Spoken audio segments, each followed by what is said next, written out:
বাংলাদেশের ক্রিকেট পাড়ায় বহুদিন ধরেই একটি কথার প্রচলন আছে, বাংলাদেশ ক্রিকেট মানেই সমীকরণের খেলা।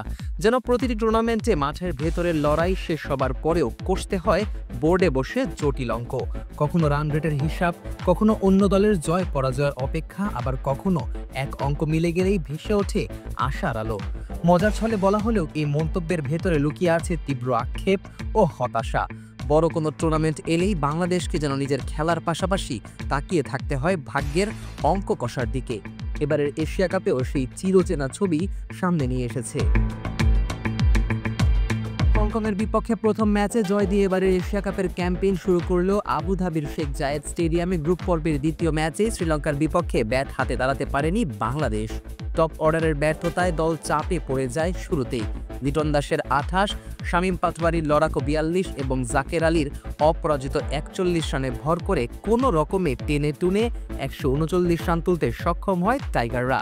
তবে বর্তমান মডার্ন টি-20 ক্রিকেটের মঞ্চে এই রান রক্ষা করার মতো যথেষ্ট ছিল না।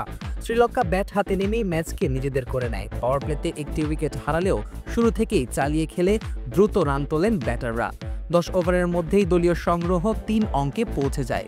শেষ দিকে কিছুটা ধস নামলেও জয় থামানোর মতো কিছু হয়নি। 32 বল হাতে রেখে 6 উইকেটে সহজ ও দাপুটে জয় তুলে নেয় লঙ্কানরা। এই হারের পরই বাংলাদেশে পড়ে যায় কঠিন সমীকরণের সামনে। বর্তমানে 3 দলেরই সমান 2 পয়েন্ট থাকলেও আফগানিস্তান এবং শ্রীলঙ্কা নেট রান রেটে এগিয়ে আছে বাংলাদেশের চেয়ে অনেকটাই। আফগানিস্তানের নেট রান রেট +4.7 এবং শ্রীলঙ্কার +2.595, আর বাংলাদেশের নেগেটিভ 0.650। নিয়ম অনুযায়ী শীর্ষ 2 দল যাবে সুপার 4-এ। ফলে বাংলাদেশের সামনে এখন একমাত্র পথ আগামীকাল অর্থাৎ 16ই সেপ্টেম্বর আফগানিস্তানের বিপক্ষে জয়। সেই ম্যাচে হার মানেই এশিয়া কাপ থেকে বিদায় নিতে হবে 2012, 16 ও 18 এর ফাইনালিস্টদের। সম্ভাব্য চিত্রে প্রথম পরিস্থিতি হলো যদি বাংলাদেশ আফগানিস্তানকে হারায় এবং শ্রীলঙ্কাও আফগানদের বিপক্ষে জয় তুলে নেয়, তবে বাংলাদেশের পথ সহজ হয়ে যাবে। বাংলাদেশ তখন থাকবে 4 পয়েন্টে এবং শ্রীলঙ্কা 6 পয়েন্টে।